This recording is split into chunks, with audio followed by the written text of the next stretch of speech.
Alors c'est un grand honneur pour moi d'accueillir, de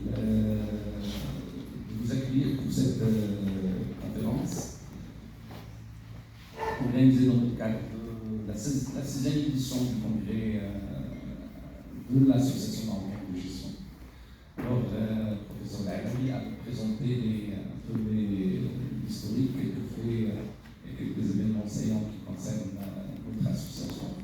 Alors, la thématique d'aujourd'hui est intégrée en fait dans la trame d'une problématique qui a été posée depuis le premier congrès de l'Association marocaine de gestion. On a continué à travailler depuis le début sur la question de la compétitivité. Donc, en choisissant chaque fois des angles différents. Alors, aujourd'hui, c'est la compétitivité des organisations à l'ère des grandes mutations, à l'aune des grandes mutations qui traversent l'environnement économique, l'environnement des entreprises et l'environnement dans sa globalité. Alors, le professeur Laïli avait parlé de pas mal justement de ces mutations avec les honorables et éminents intervenants qui vont revenir sur ça. Donc, je vais tout de même présenter, et c'est un grand merci que je fais à tous les intervenants ici présents, d'avoir pris la peine de se déplacer, d'avoir pris la peine de consacrer le temps pour ce moment d'échange et de discussion. Alors, professeur Brice, parce que bon, on fait partie, certains intervenants font partie d'une génération que tout le monde ne connaît pas forcément. Donc, je tiens à les présenter rapidement. Lesrose, c'est un professeur en économie et qui était à la faculté de droit de Fès dans un premier temps. Ensuite, il est passé à la faculté de droit de Bagdad, où il a fini sa carrière de professeur à l'Université de Montpellier. Il est membre du conseil d'administration de l'IRCAM. Il est vice-président de la fondation Edmond Amran Malek. Il était chef de cabinet du ministère de l'Éducation nationale et de la jeunesse pendant un moment. Il était directeur de la Bibliothèque nationale du Royaume du Maroc. Il est président, membre fondateur de l'association sous le signe du Roche. Il est ex-directeur de la fondation Esprit de Fès de Juillet.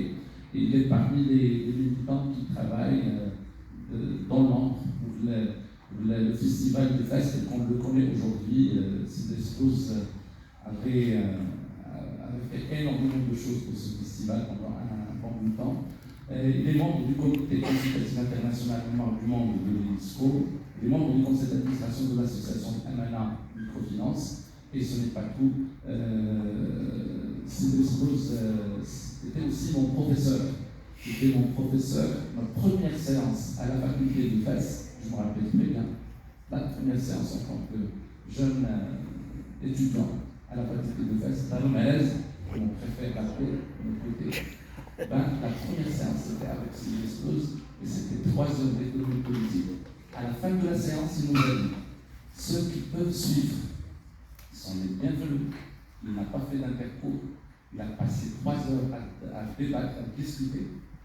Bon, et ceux qui ne peuvent pas suivre n'ont qu'à faire beaucoup d'efforts, sinon c'est impossible.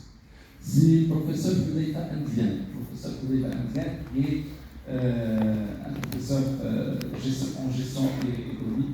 On disait c'est Alaoui Breli, c'est frontière entre l'économie et la gestion. Il est un peu virtuel.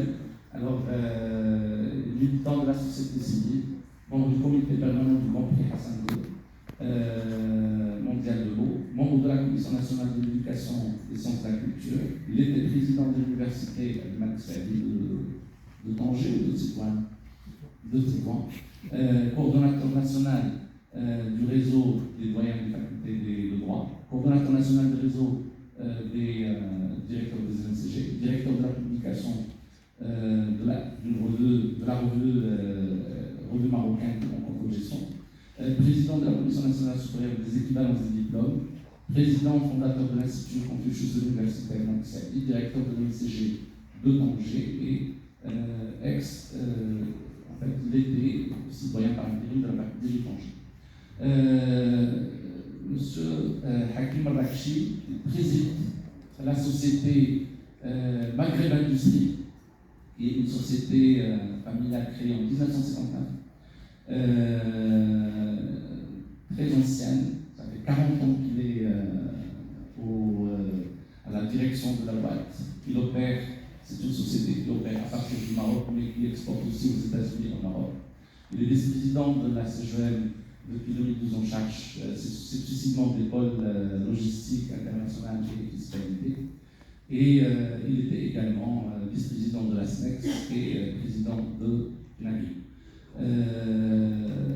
Monsieur Youssef Fadel, qui est Monsieur le ministre des Eaux, a insisté qu'il soit là, il a tenu à ce qu'il soit là, mais les contraintes de la dernière minute ont fait qu'il s'est excusé.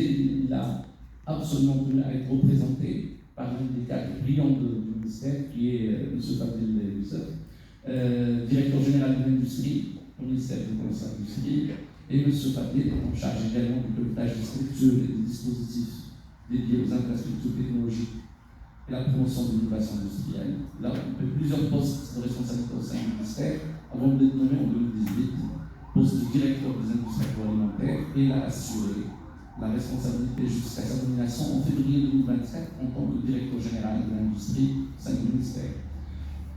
Professeur Samir Omari, professeur qui nous a été en fait recommandé par la Fédération internationale des associations de management, à laquelle l'association de gestion est membre.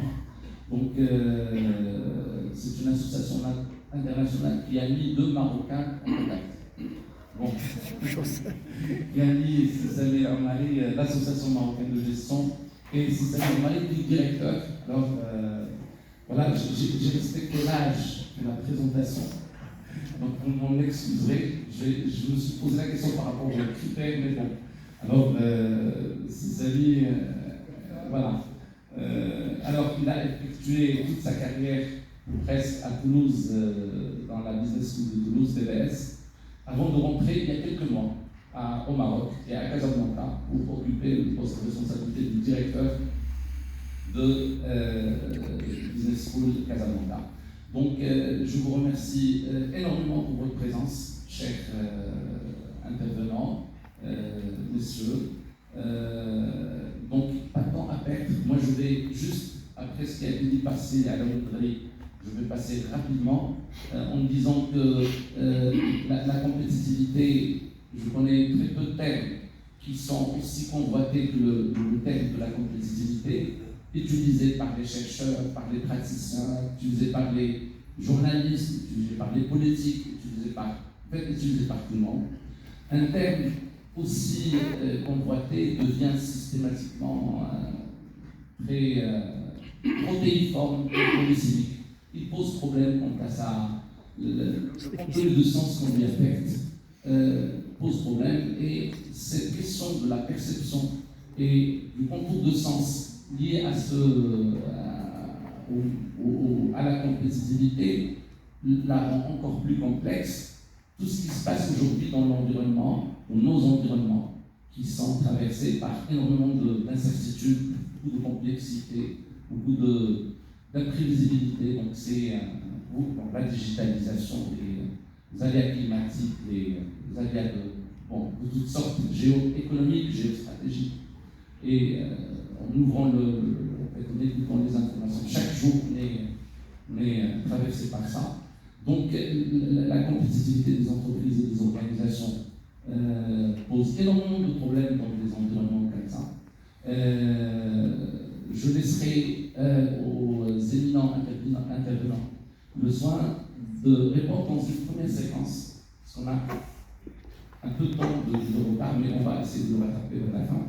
Donc, dans une première séquence, donc, il y a une série de questions qui sont posées. Ces questions, moi j'aimerais bien les structurer autour de trois axes. Dans le premier, on va essayer de porter chacun de son côté, parce qu'il y a la vision de l'académique, de l'académicien.